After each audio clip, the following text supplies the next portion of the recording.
Jacksonville City Hall and downtown development. Those are some of the local topics on the table today.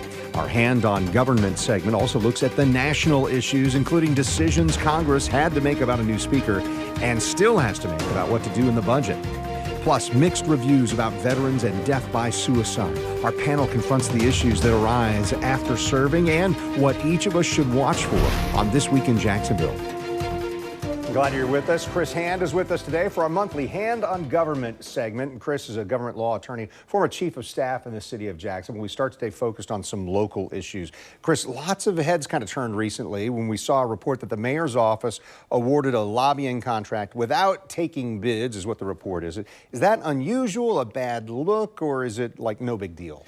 Well, Ken, I think it's important to remember why cities have procurement or bidding processes. City of Jacksonville each year awards tens of millions, maybe even more in contracts, whether those are service contracts or contracts for goods. And as a result, there's a process in place, the procurement process, which is designed to make sure taxpayers get the best possible value on their money. So there's usually a competitive solicitation that goes out. Different vendors are offered the opportunity to provide bids. They do that. And the one that's either the lowest cost or the best value, depending on what type of procurement tool is used, is the one that the city usually selects. So it is unusual to have no bid contracts. I think part of the reason this particular no bid contract has attracted a lot of attention, it's because it's early in the Deegan administration, but also because this is a contract for federal lobbying and grant writing and policy providing. And so those are services those can be important things for an administration, right? Important things, but ones that there are probably a number of vendors who would like the opportunity to bid for that. So I think there was some surprise that this was done through a no bid contract. Now the administration has several choices at this point. They can go forward with the no bid contract. They could also cancel the no bid contract and put it out to a competitive bid and provide a number of vendors with an opportunity to provide bids here. This is going to continue to be a story, though. The City Council Finance Committee Chair Nick Howland has announced that he and the committee are going to look into this at their November 7th hearing. So just this coming Tuesday, they're going to look into this issue, ask the administration questions about it. So we'll have to see how this issue moves forward. But it is unusual to have no bid contracts. Not that it never happens. There are circumstances where it does, but it's unusual. This one will probably continue to receive some scrutiny. Is there anything improper or illegal about offering a no bid contract? Well, depending on the circumstances, there is a provision in the City of Jacksonville Ordinance Code which governs when no bid contracts can be offered and when they're not. Now, typically, when you see them, Kent, is when a single provider, they're also called sole source contracts, when a single provider is really the only one in the marketplace who offers the particular good or service that the City of Jacksonville or any other municipality is looking for. I think that was the cause of some surprise here because, again, there are numerous companies out there that provide federal lobbying services. There are other companies out there that provide grant writing services. There are other companies still that provide sort of policymaking services. So this doesn't seem to fit into the normal dynamic of what justifies a sole source or a no bid contract. I imagine that'll be discussed at this week's Finance Committee hearing. Well, and it seems to be a contract awarded to someone or a company that supported Mayor Deegan's campaign. And that seems to raise eyebrows as maybe quid pro quo. Well, I think that was another part of the story, that the company that received the no bid contract, Langton Consulting, is one where the head of the firm, Mike Langton, had apparently had a fundraiser for Mayor Deegan when she was running for office and had contributed to her campaign. That's why the procurement process is so important, Kent. And again, not necessarily the most exciting part of city government, but one of the most important, because what it does do is insulate the city. It's a form of protection for the city in these circumstances. If you do a competitive bid, give all vendors an opportunity to put in offers, see who offers the best price or the best value for the city, concerns about the winning bidder tend to sort of mitigate a little bit under those competitive circumstances. There's always going to be scrutiny over a contract where there isn't a bidding process, particularly one for the reasons we've discussed today. Still want to stay local, but maybe shift the focus a little bit. We've recently started a podcast called This Week in Jacksonville, Business Edition. Correct. And the newest episode examines a project in downtown. So what's your view? How do we view the real state of downtown? Because even saw some reporting this last week or so, some can be pretty optimistic optimistic and some can be fairly pessimistic. Well, I think it's important when we are all assessing anything going on in the city, in particular downtown revitalization, that we assess it from every angle. We understand what the strengths are, what the weaknesses are, what the opportunities are, what the threats are. And there's been some discussion over the last week.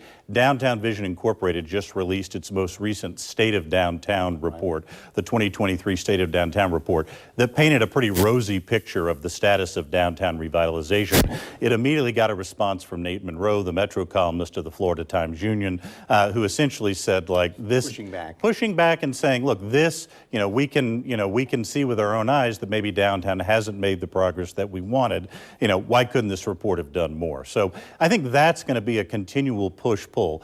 In my own opinion, Kent, the way that we make sure downtown revitalization succeeds is not just highlighting the opportunities, but also making sure we understand what the impediments to downtown revitalization are and then offering solutions to those impediments. So I think that's going to be a continued discussion going forward. Do we just highlight the good things happening downtown, or do we also identify what are the obstacles to downtown revitalization and then suggest what solutions to overcoming those obstacles might be? Well, and as I've heard from some of the people who are involved in trying to not just reinvigorate or reimagine downtown, but actually do the development, that one of those barriers at this point may be funding sources.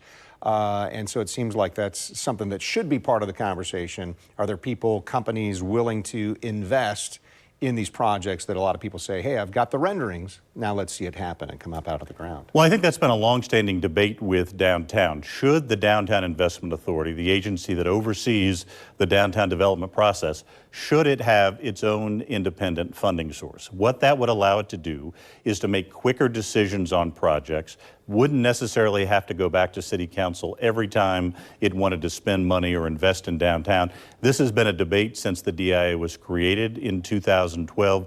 I imagine it will continue to be a debate going forward. But again, it is a model that some have suggested.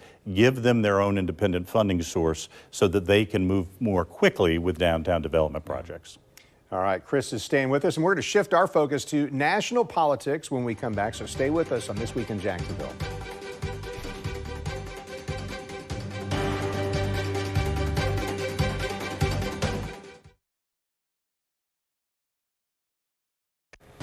You're watching This Week in Jacksonville with Kent Justice. Chris Hand is with us today, and in this portion of our Hand on Government segment, Chris, let's talk about some of the federal issues. It took them weeks, but Republicans finally came together. They finally voted in, agreed on a new Speaker of the House.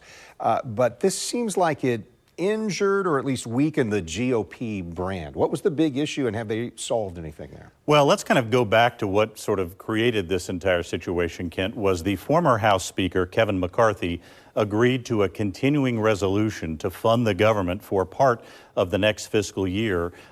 He then, because of some criticism from members of his own party, was ousted due to what's called a motion to vacate. Matt Gaetz, a congressman from the Panhandle area of Florida, filed this motion to vacate, which the Speaker lost, and he had to leave, thus leading to 3 weeks of these efforts to try and elect a new Speaker. The great irony is the brand new Speaker, Mike Johnson from Louisiana, one of his first tasks as Speaker is going to be to try and negotiate a new continuing resolution, because the one that Kevin McCarthy negotiated ends on November the 17th. So really in the first couple of weeks of Speaker, he's going to have the same challenge that his predecessor did. How do you keep the government funded during this fiscal year? And the big criticism from kind of the far right folks in the Republican Party that got McCarthy ousted is that he worked with Democrats to do the continuing resolution. Well, that's right. And there's really no getting around that for any continuing resolution, because Democrats, of course, control the Senate. And, of course, the President of the United States is a Democrat. So negotiating with the Democrats over a CR is something that any Speaker of a Republican House is going to have to do, given the current majority in the Senate and the occupant of the White House. So Speaker Johnson is going to be in the exact same position as Speaker McCarthy. We'll see if his situation is any different. But, Ken, it's not the only spending issue that the new Speaker Speaker is dealing with. You know, as a result of the horrific terrorist attacks in Israel, the continuing situation with the Russian invasion of Ukraine, President Biden has proposed new funding for both Ukraine and Israel, an overall spending bill of about $100 million, $75 million of that both for the Ukraine and Israel. That's something right now that Speaker Johnson is kind of working on with both the Senate and the White House. What kind of aid package can be put together?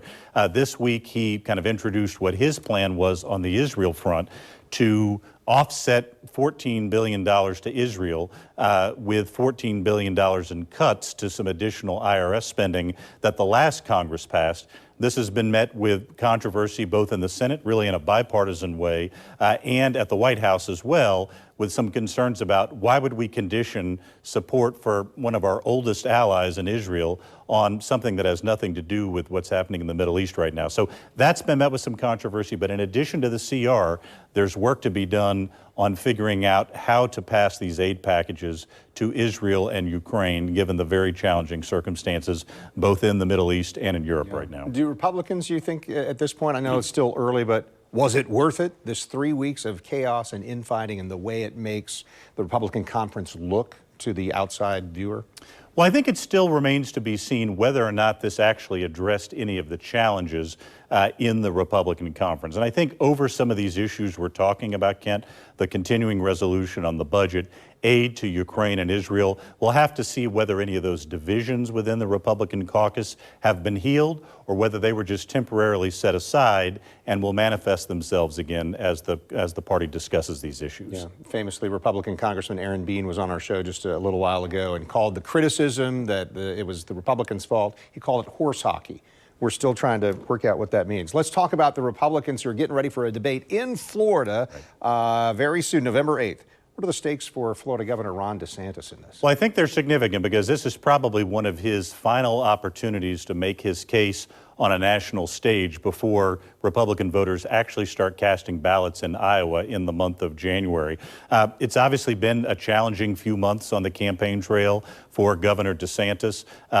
We learned just in the last few days that Florida U.S. Senator Rick Scott, the senior senator from Florida, has endorsed Donald Trump as opposed to his home state governor. He's been falling in the polls, whereas he was a pretty consistent second place to Donald Trump. He is now in state after state. In Iowa, he's now in a second place tie with former South Carolina Governor and UN Ambassador Nikki Haley. In states like early states like South Carolina, Nevada, New Hampshire, he's fallen in some cases to third, fourth, even fifth in some polls. So there's a sense that the governor's campaign has lost momentum. A national debate like this may be one of the final opportunities to try and regain that momentum with a national audience. The strategy by former President Trump not to appear in these debates? Is that working? Seems like it. Seems to be working well for him. He still enjoys commanding leads in all of the polls. Again, just in the newest kind of Iowa poll that was released this week, he has an almost 30-point lead over his two closest competitors, those being Governor Haley and Governor DeSantis. And so, again, the strategy of not engaging there doesn't seem to be affecting his poll numbers at all. In poll after poll and state after state, the message that those Republican voters being polled are sending is that the person they want to nominate for president in 2024 is the same one they nominated in 2020 and in 2016. So for President Joe Biden, sitting president always running for re-election if they've got the chance, will anyone challenge him, or will there be any kind of shift that he has to make because 2024 is an election year? Well, at the moment, he's got two challengers in a Democratic primary. One is a candidate named Marianne Williamson, who was also a candidate in 2020. Now Dean Phillips, who's a congressman from Minnesota, has entered the fray as well. One significant change was he was being challenged in the Democratic primary by Robert F. Kennedy Jr., the son of the former Democratic candidate and U.S. Attorney General. He's now left the Democratic primaries and instead is attempting to run as an independent or no party affiliation candidate. So at the moment, the president doesn't have any primary opposition that looks to be a threat to his renomination. Of course, there's still time to go there, but very different primary contest on the Democratic side than there is on the Republican side. Chris Hand, I appreciate it. We got through a bunch of topics and always fun to get to talk with you. Thank you. Great to catch up, Kent. Thank you. Well, Veterans Day is just ahead, and we're joined by two veterans who are fighting the battle against death by suicide. Stay with us to learn how you can make a difference. That's next on This Week in Jacksonville.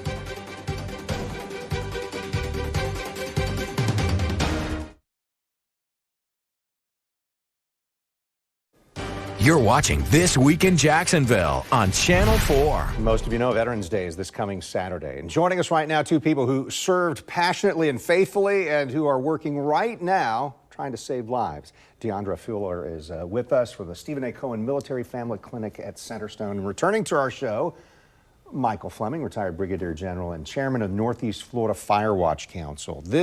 I look forward to this because truly what we're talking about is this issue of veteran suicide and how we make a difference. So, DeAndrea, why don't you start? This topic comes up not just because it's Veterans Day, because every day a veteran might be dealing with something serious like this. Well, I understand that from serving on active duty, I'm retired Navy JAG. My husband's also retired Navy. It is a reality of service. I am so thankful to work for the Cohen Clinic as the outreach director, where we get to connect personally with veterans, active duty, their families. We also connect with their leadership. I work closely on the bases with Fleet and Family Support Center, also MWR and the chaplains. And together we work to push the message of the importance of mental health care, not just on the base, but also off the base, for instance, with the Stephen A. Cohen Military Family Clinic at Centerstone in Jacksonville. So, I love the part of that because it's family. It's not just that member who's serving. We know it's broader than that. General Fleming, Firewatch, I know you're connected with Stephen A. Cohen, right, but also Firewatch. Tell us how that engages with the notion of, hey, we want civilians to get involved here too. That's exactly right, Kent. The Firewatch Council was started here in Northeast Florida in fall of 2019, and we really had a blank slate. It was the 5 Northeast Florida counties said, we want to own this challenge. And so we came up with a philosophy that there are less than 10% of the American population who served in the military. So if we're waiting on veterans to save veterans from suicide, we've already lost that battle. There just simply aren't enough of us. So we said engage the 90%. And so we developed a program called the Watchstander Program. It's about an hour long of training. And now we have over 5,000 people who've taken that. And so we have 5,000 people who now hopefully feel comfortable talking to veterans, just like they would their friends if they feel like they're not really in a position, maybe they're not feeling well or they're changing things in their lives. And we really feel like we made a difference because when the suicide rate here in Northeast Florida for veterans between 2019 and 2021 dropped 46%. Wow. Now that's certainly not all Firewatch. In fact, it's a collaborative effort. But the piece that was missing is engagement of the public, and we really feel like that's where the Firewatch has made a tremendous difference. When you pointed out some of those numbers, let me share the number of suicides among U.S. service members and their families dropped slightly in 2022. This is according to a new report by the Associated Press, and they're reporting on what was given to them from the Department of Defense, working to build prevention and treatment programs, trying to address what's been a steadily growing problem in this past decade for sure. Total number of deaths decreased overall between 21 and 22. Suicides among active duty troops went up slightly, and we're told it's fueled by significant spikes in the Marine Corps and the Air Force. And you see some of the other information that's listed there. Decreasing size of the active duty force. Officials believe that the rate of suicides rather than the number is a more accurate measure. Also said the latest numbers are not enough to determine if the prevention and treatment programs are working. Let's go back to Cohen Clinic here. In this idea, why is it important to treat the family or to offer support for the family, not just the service member? Well, the family serves in a way. For instance, if the service member deploys, the remaining partner is a single parent, or maybe the grandparents have to take responsibility for the children in the case of like dual military couples. And so the entire family becomes involved because of the movement or the transition of the military member. Also, things like PTSD and depression aren't just experienced by the member, they're also experienced by the family members and the friends and everyone around them. So it just makes sense to serve not only the person who serves in uniform, but those who serve as support systems for those people. Yeah, so needed.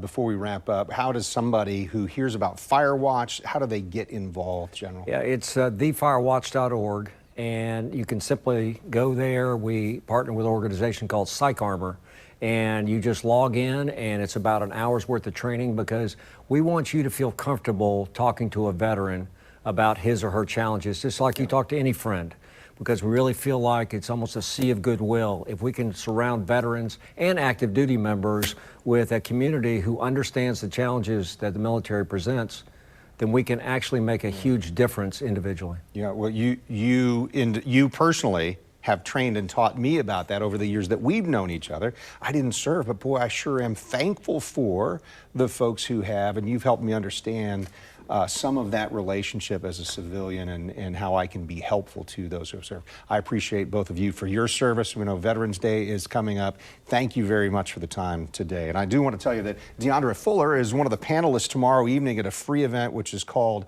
Why Thank You for Your Service May Not Be Enough. I'm moderating this panel discussion. It's tomorrow night at WJCT in Jacksonville. Reception with resource table starts at 6. Discussion begins at 7. Tickets are free. Seating is limited, so go online and you can reserve your spot. You'll find the events page at wjct.org.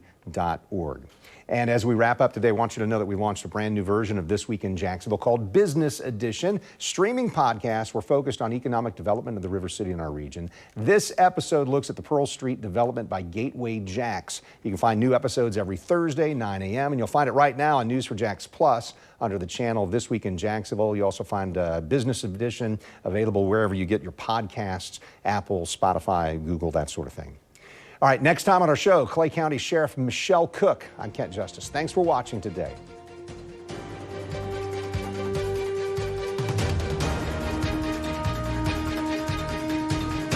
See why every day more people are choosing News4Jax, Northeast Florida and South Georgia's #1 source for local news.